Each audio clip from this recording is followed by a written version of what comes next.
Hello everyone, welcome to all to my YouTube channel, and I will going to discuss on the book Agriculture at a Glance, and I will going to discuss pulse crop lentil. Okay, lentil. Botanical name of lentil is Lens esculentum. Okay, lens derived from Latin word that means shape of the seed of lentil. Okay lens इसका scientific name lens स्क्यूलेंटम होता है. ये belong करता है Leguminosae family से. Lentil crop को हम लोग cover crop, dry land crop भी बोलते हैं. ठीक है, इसका ओरिजिन इजिप्ट और एशिया माइनर में हुआ है. ठीक है, और लेंटिल का क्लासिफिकेशन ये टू टाइप होता है, एक बोल्ड सीडेड, एक स्मॉल सीडेड. बोल्ड सीडेड को बोलते हैं मसूर बोलते हैं, माइक्रोस्पर्मा, और स्मॉल सीडेड को मसूरी बोलते हैं, माइक्रोस्पर्मा. ओके, और lentil crop is well cultivated. इसके लिए कैसा सॉइल चाहिए? Light loam and alluvial soil चाहिए लेंटिल के लिए. ओके, और इसको हम लोग सो करते हैं October last week to November second week, क्योंकि ये रवि क्रॉप है. ओके, एंड सीड रेट इसका 30 से 40 kg पर हेक्टेयर, और स्पेसिंग 30 इंटू 5 सेंटीमीटर, और सोइंग डेप्थ, इसका सोइंग डेप्थ लेंटिल का 3 से 5 सेंटीमीटर ही होता है. ठीक है, और irrigation 1 to 2 time, 1 to 3 time irrigation 1 से 3 बार करते हैं. ठीक है, और क्रिटिकल स्टेज कब होगा? फ्लावर इनिशिएशन स्टेज, जो कि 40 से 45 डेज आफ्टर सोइंग होता है. फिर पॉट फॉर्मेशन स्टेज पे क्रिटिकल स्टेज है. और कुछ वैरायटी लेंटिल का जैसे पंत एल, फिर लेंस 4076. फिर न्यूट्रिएंट मैनेजमेंट इसमें कितना 20-50-20 kg NPK चाहिए.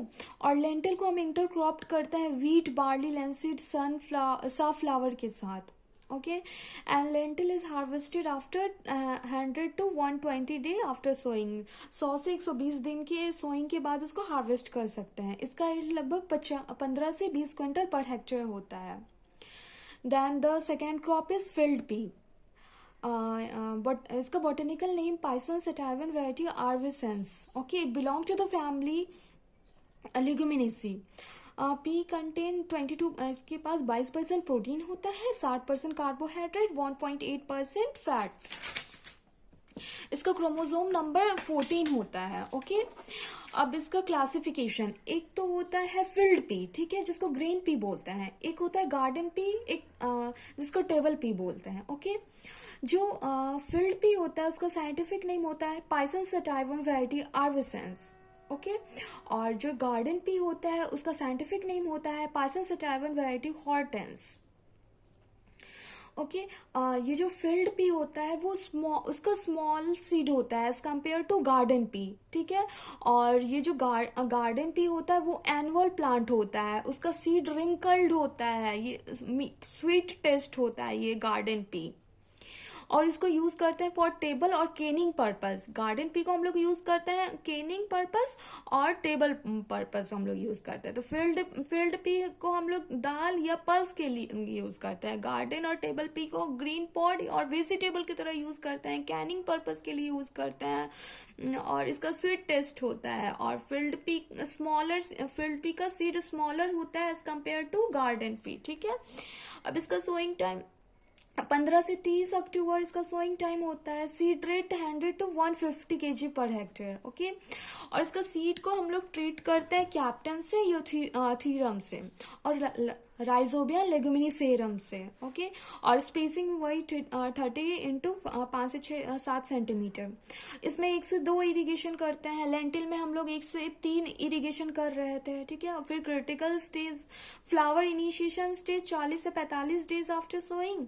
फिर पॉट फिलिंग स्टेज जो 70 to 80 डेज आफ्टर सोइंग आता है. ठीक है, उसके बाद वैरायटी, एक फील्ड वैरायटी, फील्ड पी वाला वैरायटी और गार्डन पी वाला वैरायटी. ठीक है, ये फील्ड पी वाला था जिसको हम लोग दाल और पल्स पर्पस के लिए यूज कर रहे थे. ठीक है, उसका है रचना, अपर्णा, अंबिका. ठीक है, हंस. रचना जो है first powdery mildew resistance variety है रचना. ठीक है, अपर्णा फर्स्ट डॉव वैरायटी है फील्ड पी का, पहला डॉव वैरायटी फील्ड पी का अपर्णा है.